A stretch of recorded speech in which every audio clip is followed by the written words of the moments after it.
বিকেলের চায়ের সাথে অথবা বাচ্চাদের টিফিনে পাউন্ড কেকটা আমাদের একটা ফার্স্ট চয়েস আমরা বলে থাকি। কিন্তু বাহিরের অস্বাস্থ্যকর পরিবেশে তৈরি করা পাউন্ড কেকের থেকে বাসাতেই যদি খুবই সহজে তৈরি করে নেওয়া যায় তাহলে সেটা ভালো না? আসসালামু আলাইকুম everyone, welcome back to my channel my cooking notebook.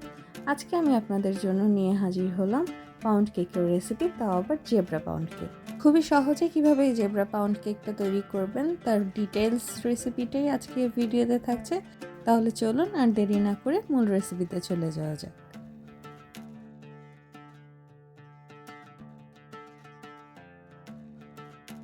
Pound কেকটা তৈরি করে নেওয়ার জন্য আমাদের প্রধান যে উপকরণটা এখন প্রয়োজন সেটা হচ্ছে বাটার। আমি এখানে প্রায় 220 গ্রামের মতো বাটার ইউজ করেছি। আপনারা বাটারের পরিবর্তে কিভাবে তেল দিয়ে পাউন্ড কেক তৈরি করবেন সেই রেসিপিটা আপনারা যদি চান আমি পরবর্তীতে আপনাদের সাথে শেয়ার করব। এখন হচ্ছে একটা ইলেকট্রিক বিটারের সাহায্যে প্রায় 1.5 মিনিটের মতো আমি ফার্স্টে একটু বিট করে নেব। বাটারটাকে বিট করে একটু ফ্লাফি করে নেওয়ার জন্য আমরা মূলত বাটারটাকে শুধু ফার্স্টে একটু বিট করে নিচ্ছি। বাটারটাকে একটু বিট করে নেওয়া হয়ে গেছে। এখন আমি এখানে অ্যাড করে দেবো চিনি। আমি 1 কাপের থেকে কিছুটা পরিমাণ কম চিনি ইউজ করছি, আপনারা চাইলে পুরো 1 কাপই এখানে অ্যাড করতে পারেন। আমি একটু মিষ্টিটা কম খেতে চাচ্ছি তাই মিষ্টিটা একটু কম ইউজ করলাম। এখন অর্ধেকটা পরিমাণ চিনি এখানে দিয়ে নিয়েছি এবং বাটারের সাথে বিট করে নিচ্ছি।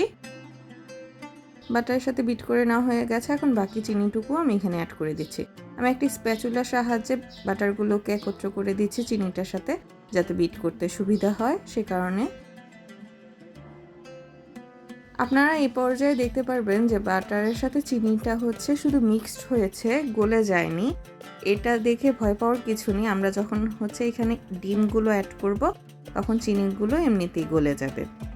এখন একটু সময় নিয়ে বিট করে নিচ্ছি। আমার চিনি আর বাটার বিট করা হয়ে গেছে। আমি এখন এখানে 2টা ডিম অ্যাড করে দিচ্ছি। আমি আজকে যেই পরিমাণ মিশ্রণ দিয়ে কেকটা তৈরি করছি আমি এখানে 4টা ডিম ইউজ করব। আপনারা যদি এর থেকে ছোট আকারে কেক তৈরি করতে চান তাহলে হচ্ছে আপনারা 2টা ডিমেরও কেক তৈরি করে নিতে পারেন। এখন ডিমগুলোকে প্রায় 2 মিনিটের মতো আমি একটু বিট করে নিলাম। আমি এখানে প্রথমে 2টা ডিম ইউজ করেছি। এই 2টা ডিমই ভালো করে একটু বিট করে নিচ্ছি। ভালো করে মিক্সড হয়ে গেলে পরবর্তীতে এখন আরও 2টা ডিম আমি মিক্স করে নিচ্ছি। এখন ভালোভাবে 2 থেকে 3 মিনিটের জন্য একটু মিক্স করে নেব সব কিছু একত্রে। পাউন্ড কেক সফট রাখার আসল সিক্রেটটাই হচ্ছে আপনাকে এই বিটিং প্রসেসটা পারফেক্টলি করতে হবে।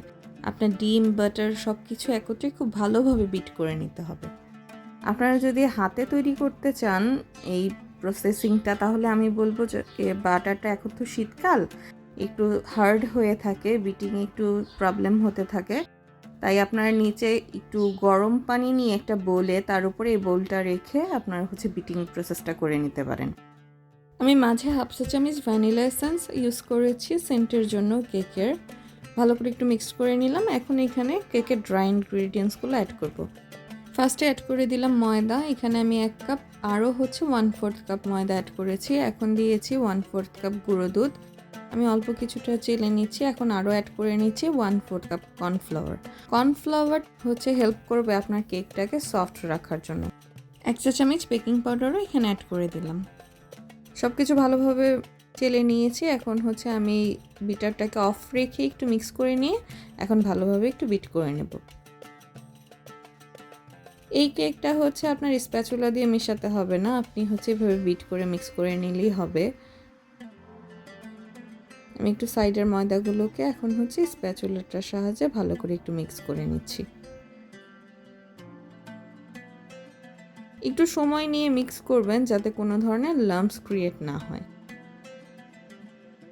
আমি আবারও একটু ভালোভাবে মিক্স হয়ে যাওয়ার জন্য বিটারটার সাহায্যে বিট করে নিচ্ছি। আমার কেকের ব্যাটারটা তৈরি হয়ে গেছে। যেহেতু আমি জেব্রা কেক তৈরি করব তাই এই ভ্যানিলা ফ্লেভারের কেকটা থেকে আমি এখন হচ্ছে হাফ পোর্শন আলাদা করে রেখে দিচ্ছি ভ্যানিলা ফ্লেভারের জন্য, এবং বাকি হাফ পোর্শনে আমি কোকো পাউডার অ্যাড করে এখন হচ্ছে চকলেট ফ্লেভার তৈরি করে নেব। আমি ফার্স্টে 2 টেবিল চামচ এখানে অ্যাড করে দিচ্ছি। যদি মনে হয় যে আরও আমাদের কোকো পাউডার প্রয়োজন আমি পরবর্তীতে ইউজ করব। আমি এখন ভালোভাবে বিটারের সাহায্যে মিক্স করে নিচ্ছি কোকো পাউডারটাকে ব্যাটারের সাথে। আমার কাছে মনে হচ্ছে যে কোকো পাউডার আরেকটু প্রয়োজন, তাই আমি আরও 1 টেবিল চামচ এখানে অ্যাড করে নিলাম। এখন সব কিছুকে খুব ভালোভাবে একটু মিক্স করে নিলে আমাদের চকলেট ব্যাটারটাও তৈরি হয়ে যাবে।